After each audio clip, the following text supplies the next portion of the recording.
আমি মূলত জিয়া পরিবারকে ভালোবেসে আমি মূলত রাজনীতিতে আসা। আমাদের আপনারা জানেন দিনাজপুরে আমাদের বেগম খালেদা জিয়ার বাসস্থান, তার পাশে আমার বাসা। উনি আমার রাজনীতিক অনুপ্রেরণা, আমাদের তারেক রহমান ভাই আমার রাজনীতিক আইডল। তো ওনাদেরকে জিয়া পরিবারের জন্য মূলত আমার রাজনীতি করা।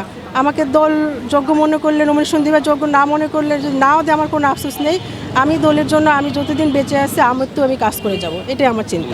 আমি কিন্তু দিনাজপুর জেলা বিএনপির আমি তৃণমূলের, আমাদের দিনাজপুর মোট 13টি উপজেলা, সেই 13টি উপজেলার আমি সবার ভোটে নির্বাচন করে এখানে আমি সাংগঠনিক সম্পাদক হয়েছি। তো আমার দিনাজপুরের এলাকাবাসী সহ দিনাজপুরের যে তৃণমূলের জনগণ, আমি রাজনীতির পাশাপাশি অনেক সামাজিক কাজকর্ম করেছি, অসহায় মানুষদের পাশে দাঁড়িয়েছি।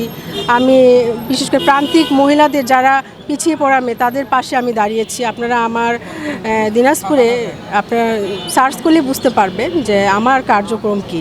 আমার বিগত আন্দোলন সংগ্রামে আমার সর্বোচ্চ ভূমিকা দিয়ে আমি আমার কাজ করেছি, সকল আন্দোলন সংগ্রামী ছিলাম।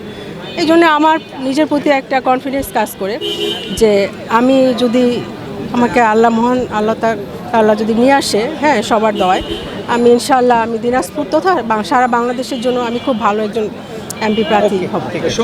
তারা যদি ভালো কাজ করে তাদেরকে অবশ্যই সাপোর্ট করব। তারা যদি কোনো খারাপ কাজ করে, দৃষ্টিকটুর কাজ করে, সেগুলোকে আমরা অবশ্যই বাধাগ্রস্ত করব, সমালোচনা করব, যাতে সেগুলো না করে। দেশের জন্য মূলত কাজ করতে হবে, দেশের কল্যাণে কাজ করলে আমরা কোনো সমস্যা নেই।